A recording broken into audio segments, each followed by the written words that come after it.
Bonjour à tous, ravi de vous retrouver pour Afrique Hebdo. Cette semaine, nous irons d'abord au Gabon, un champion en matière de protection des forêts et de la biodiversité. Son territoire est recouvert à environ 90% par la forêt équatoriale. Le pays est un sanctuaire pour des dizaines d'espèces menacées. Nous retrouverons ensuite notre invité, l'un des grands penseurs de notre époque, Achille Mbembe. Dans son nouveau livre, La communauté terrestre, il revient notamment sur les mythes ancestraux africains pour réfléchir à la crise écologique. On parlera aussi de sa vision de la démocratie et de son projet de maison des mondes africains. Les forêts du Gabon absorbent des millions de tonnes de CO2 et abritent de nombreuses espèces menacées ou en danger d'extinction. Si ces animaux sont victimes de braconnage, les arbres sont menacés par les trafiquants de bois. Les gardes forestiers les surveillent et les protègent. Reportage de Nicolas Bertrand et Lucille Choussois. Elle absorbe des millions de tonnes de CO2 et abrite des milliers d'espèces animales. La forêt d'Afrique centrale est la deuxième plus grande forêt du monde après l'Amazonie. Parmi les pays qu'elle recouvre, il y a le Gabon. Ici, les hommes ont appris à protéger et à vivre avec l'immense manteau vert qui occupe 90% de leur pays. Ce matin-là, Saturnin Lekanga se réveille au beau milieu de la forêt. Ce passionné a pour habitude de dormir tout en haut de ce mirador pour pouvoir observer les animaux sauvages. Nous avons 2 éléphants. Et pas n'importe quels éléphants, voici des éléphants de forêt, une espèce rare. Victimes du braconnage et de la déforestation, ils ne vivent quasiment plus qu'au Gabon. Le pays est devenu un sanctuaire pour des dizaines d'espèces menacées, comme ces gorilles. C'est vraiment un paradis pour les animaux, parce qu'ils retrouvent tout ici. L'herbe, vous avez le sel minéraux, vous avez de l'eau qui coule. Comme la zone est protégée, personne ne peut s'y aventurer seul. Il faut obligatoirement être escorté par des gardes forestiers. Ils sont des centaines à surveiller en permanence les visiteurs et les animaux. Il y a des espèces qui sont très menacées, comme les éléphants, les buffles, les gorilles. Ils sont très menacés par les braconniers. Donc on est obligé de protéger le parc. En 20 ans, plus de 2 millions d'hectares de forêt ont été placés sous protection au Gabon. Et le gouvernement va encore plus loin. Une station de recherche dédiée à la préservation de la biodiversité a ouvert ses portes. Nous avons 63 cm. Charles Bilambi et Faustin Monioko gèrent le reboisement de la forêt. Dans cette petite nurserie, ils font pousser des kevazingo, un arbre victime du trafic de bois. La forêt, c'est notre vie. Les arbres jouent un rôle important pour notre équilibre mondial. Nous, on doit les reboiser. Dans quelques centaines d'années, voici à quoi ressembleront les petits protégés des scientifiques. Des géants, ici de couleur blanche, qui absorbent chaque année 4% de nos émissions mondiales de CO2. Et cette nature unique au monde attire des visiteurs bien au-delà des frontières du Gabon. Ces touristes américains ont choisi d'y passer un mois, loin des villes, des hôtels de luxe et loin du confort. On a dû boucher un trou tout à l'heure, l'eau rentrait. Mais ça va, c'est drôle. Après 3 heures de pirogue, voici les époustouflantes chutes de Kongu. Trésor du parc Divindo, récemment classé au patrimoine mondial de l'UNESCO. Au cœur de cette forêt, temple mondial de la biodiversité. Sa voix est écoutée de par le monde. Après avoir travaillé sur l'histoire du maquis indépendantiste camerounais, défini le post-colonialisme, expliqué la raison nègre et conceptualisé la nécropolitique, il se penche sur le devenir du vivant et de la terre. Bonjour Achille Mbembe. Bonjour Valériane. Historien, politologue et philosophe, auteur de nombreux ouvrages, votre œuvre est foisonnante. Vous venez de publier La communauté terrestre aux éditions La Découverte, qui vient achever une trilogie entamée avec Politique de l'inimitié et brutalisme. La communauté terrestre, à quoi faites-vous référence? Qu'est-ce que cela signifie pour vous? Je fais référence en fait à quelque chose qui au fond n'existe pas ou n'existe pas encore. Quelque chose qui cependant est appelé à émerger si de fait nous devons répondre aux grands défis de notre temps. Le plus important étant certainement celui qui a trait à l'habitabilité de la planète, c'est-à-dire à la poursuite de la vie humaine, mais aussi la vie des autres entités sur Terre. Vous le répétez d'ailleurs à de nombreuses reprises dans votre ouvrage, on est arrivé à l'âge de combustion de notre monde.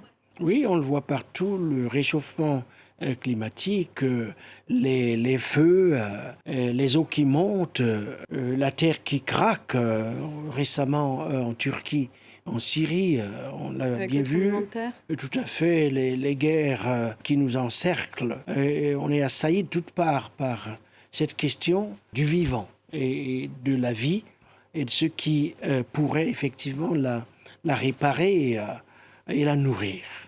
Dans cette réflexion stimulante sur la Terre et son devenir, vous évoquez aussi les pensées animistes et les cosmologies africaines. Quelles leçons peut-on tirer de ces savoirs, de ces connaissances africaines pour penser notre avenir ?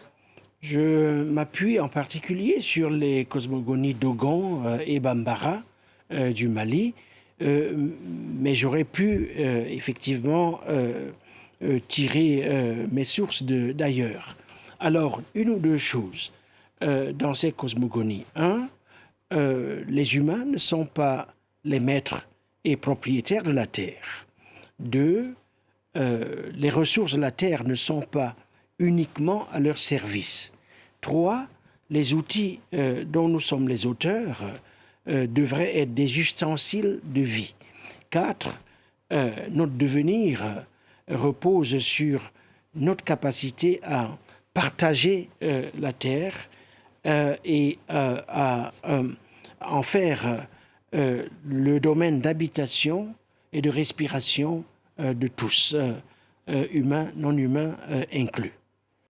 Alors, pour aller plus loin sur la question des cosmologies africaines, une question qui nous vient de Durham, aux États-Unis.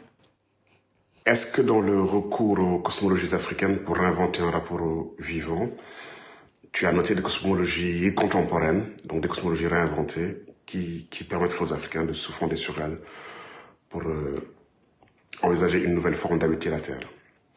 Alors, d'abord, comme vous le voyez, je suis assez ému de revoir mon ami et mon frère Felwine, qui d'ailleurs est un des inspirateurs de ce texte.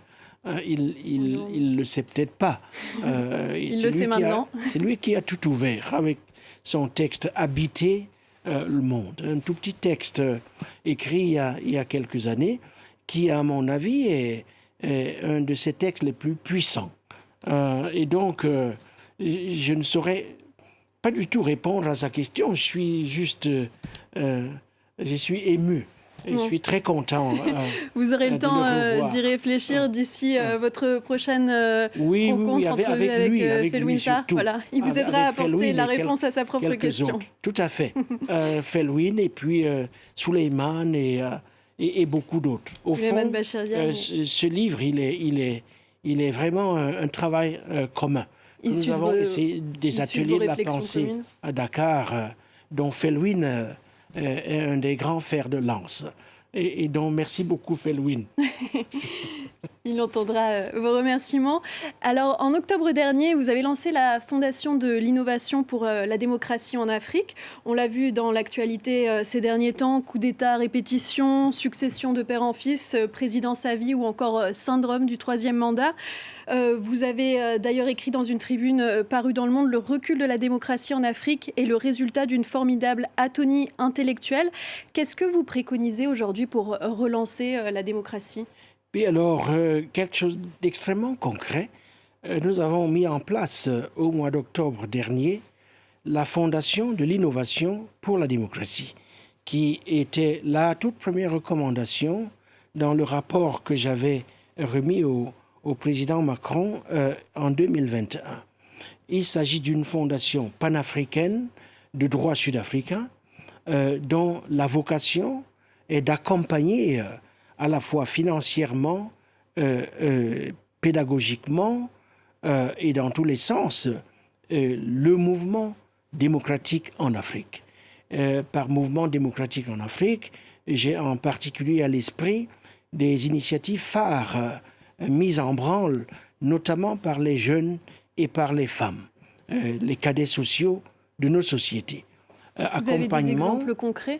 Des accompagnements, justement, par le financement d'activités concrètes, emblématiques de ce projet, par la recherche à la fois ouverte et fondamentale, la mise en réseau des collectifs qui agissent partout dans le continent et la mise en relation avec le mouvement démocratique mondial à travers le dialogue des sociétés civiles. Cette tâche de réarmement intellectuel, je crois que c'est un préalable à l'ouverture de nouveaux chemins dans nos pays hors la guerre, les coups d'État militaires ou la sorte de néo-souverainisme qui se nourrit du ressentiment. L'une de vos autres recommandations dans l'objectif de redéfinir les relations entre l'Afrique, les différents pays d'Afrique et la France, c'était aussi la création d'une maison des mondes africains, un lieu pluridisciplinaire de création, de rassemblement, d'innovation et de transmission des savoirs. Où en est ce projet ? Ce projet, il avance beaucoup plus qu'on l'a dit. Il est piloté en particulier par Lise Gomis et Luc Briard et toute une équipe de créateurs africains autour d'eux. Et d'ailleurs, c'est l'occasion pour moi de lancer un nouvel appel à Madame Anne Hidalgo. La maire de Paris. La maire de Paris qui est une sœur de l'Afrique, qui est une grande connaisseuse de l'Afrique, qui est très engagée aux côtés de l'Afrique, pour qu'elle nous aide à trouver un petit lopin de terre dans sa ville, dans sa capitale, pour que l'on puisse faire émerger ce lieu absolument symbolique du renouveau de la relation entre nos nations et nos peuples. Merci Achille Mbembe d'avoir été l'invité d'Afrique Hebdo. Merci beaucoup Valériane.